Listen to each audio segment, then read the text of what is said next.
Bakit ganun no?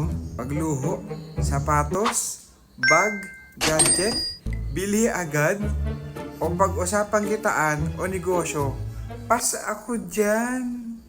Parang may magic word ang negosyo na biglang allergic ang iba. Huwag mo na nga ning ipilit. Hello! Yung 5,000 na ginastos mo sa sapatos mo, after 3 months, luma na yan.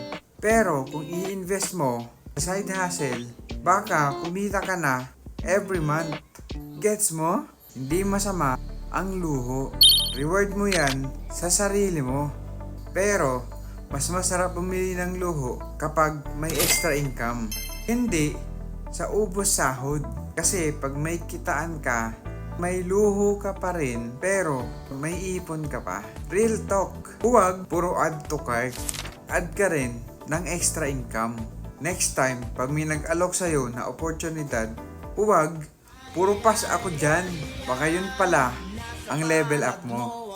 Babago ng takbo at walang mangyayari kung hindi mo susubukan. Magbukas ka ng isipan.